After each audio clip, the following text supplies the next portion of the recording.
नमस्कार दोस्तों, हरे कृष्णा, राधे राधे। हमने सभी ने बहुत धूमधाम से प्रेम पूर्वक हरतालिका तीज की व्रत विधि किया है। अब पूजा के बाद हमें चौकी का क्या करना है, कौन सा सामग्री हमें दान करनी है, कौन सा विसर्जन करनी है और बाकी जो सामग्री हमने चढ़ाया उनका क्या करना है, चलिए इस वीडियो में देख लेते हैं। सबसे पहले तो देखिए, जो भोग प्रसाद हम चढ़ाते हैं ये पूजा के थोड़ी देर बाद 10-15 मिनट बाद इनको आप निकाल सकते हैं। जिनका व्रत रहेगा वो नहीं खाएंगे, वो अगले दिन खाएंगे और जिन बाकी लोगों का जिनका व्रत नहीं है वो उसी दिन प्रसाद ग्रहण कर सकते हैं। और जो फल वगैरह चढ़ाया है ये भी आप घर के सभी मेंबर में प्रसाद स्वरूप बांट सकते हैं। इसके बाद देखिए, हरतालिका तीज में हमें सुहाग सामग्री जरूर चढ़ाए होंगे और जो पूजा में सुहाग सामग्री चढ़ाया जाता है इसमें से एक या दो सामान हम अपने लिए रख लेंगे जो कि माता का आशीर्वाद स्वरूप होगा। इसमें से आप सिंदूर बिंदी रख सकते हैं या सिंदूर मेहंदी रख सकते हैं या दो एक चूड़िया रख सकते हैं, जैसे भी आपको सही लगे। और बाकी के जो सामान है ये दान किया जाता है, तो आप मंदिर में किसी पंडिताई को या कोई भी सुहागन लेडीज़ को ये दान कर सकते हैं। तो एक दो सामान अपने लिए रखना है और बाकी सामग्री का दान करनी है। इसके बाद देखिए, जो हमने व्रत कथा का जो बुक हमारे पास था जिससे देखिए हम व्रत कथा पढ़े हैं, इन्हें आप दोबारा जहाँ पे रखते हैं आपके जो पूजा रिलेटेड बुक्स के जहाँ पे कलेक्शन आप रखते हैं वहीं पे रख दीजिएगा। और साथ ही में जो सिंदूरा है ये सिंदूरा आप जहाँ रखते हैं वहाँ पे रख दीजिए या मंदिर में भी रख सकते हैं। माता को चढ़ाने के बाद ये सिंदूर रोज आप चाहे तो माता को चढ़ा सकते हैं, माता से सुहाग के आशीर्वाद ले सकते हैं। इसके साथ ही देखिए, जितने भी फूल पत्तियाँ है जो भी सामग्री है ये हमें एक जगह इकट्ठा कर लेनी है। और ये सारे सामग्री में से जो जितने भी बेलपत्र है, बेलपत्र आप चाहे तो दोबारा धो के भगवान शिव जी की पूजा के लिए दोबारा यूज़ कर सकते हैं। लेकिन बाकी जो फूल पत्ते हैं इनकी सब विसर्जन हो जाता है, इनका जल विसर्जन होता है या भूमि विसर्जन हो जाता है। अगर आपके आसपास कहीं जल का स्रोत है तो आप जल में विसर्जित कर सकते हैं या तो फिर आप चाहे तो भूमि विसर्जित कर सकते हैं। और साथ ही में देखिए, भगवान को जो जेनोई हमने चढ़ाया था ये आप चाहे तो किसी पंडित जी को दे सकते हैं, घर में अगर कोई जेनोई पहनते हैं तो उनको दे सकते हैं, या अगर कोई नहीं है तो फूल पत्तियों के साथ इनको भी जल विसर्जित कर सकते हैं। साथ ही में जो कलावा वगैरह हमने चढ़ाया था ये भी आप फूल पत्तियों के साथ ही उठा लें और इनको भी जल विसर्जन हो जाता है। तो जितने भी हमने फूल पत्ते कलावा वगैरह है इन सभी चीज़ों का आप जल विसर्जन कर सकते हैं, या तो मिट्टी में खोद के वहाँ पे आप दबा दीजिए तो ये अपने आप ही खाद बन जाती है। और जो हमने कलश स्थापना किया है इनके भी पत्ते एक ही साथ हम निकाल लेंगे। अब जो दिया वगैरह है, जितने भी दिया आपने प्रज्वलित किया होगा ये सारी चीज़ें हमें धोकर दोबारा हम यूज़ कर सकते हैं, तो इसको अच्छे से धो लेंगे और इसको दोबारा यूज़ कर लेंगे।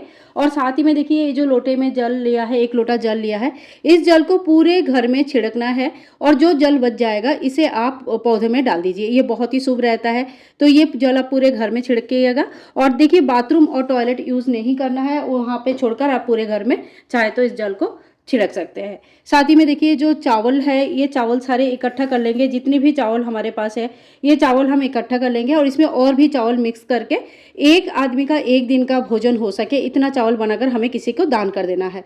और आपके अगर चावल अपने बहुत ही कम चढ़ाया है तो आप चाहे तो चिड़िया को भी दान कर सकते हैं, मतलब चिड़िया को खिला सकते हैं। लेकिन जो हरतालिका तीज के दिन अन्नदान का विशेष महत्व है, तो आप विशेष पुण्य फल अगर चाहते हैं तो आप इन चावलों में से कुछ और चावल मिक्स करके इन्हें दान जरूर कर दीजिएगा।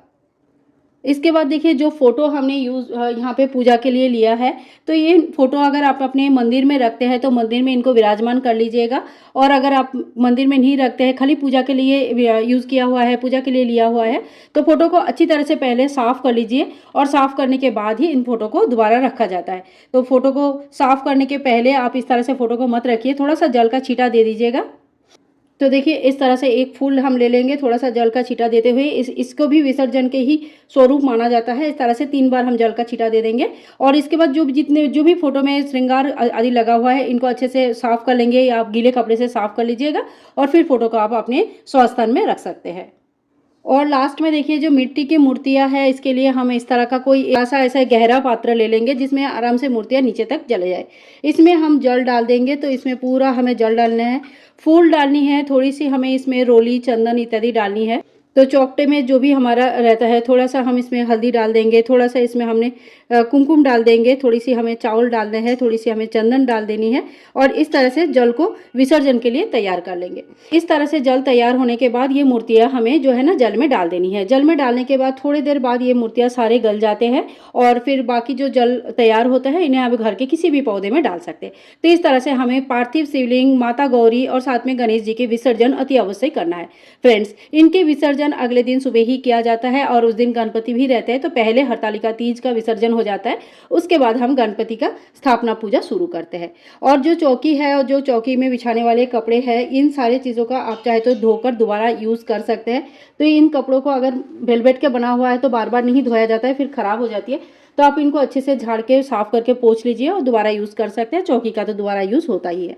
सो फ्रेंड्स, इसी तरह से हरतालिका तीज का सभी चीज़ों का विसर्जन होता है। आई होप पूरे वीडियो में अच्छी तरह से मैंने बता पाई हूँ कि आपको क्या करना है। अगर वीडियो पसंद आया है तो please like share and comment, channel को सब्सक्राइब करके रखिएगा। मिलूंगी नेक्स्ट वीडियो में, तब तक के लिए हरे कृष्णा, राधे राधे।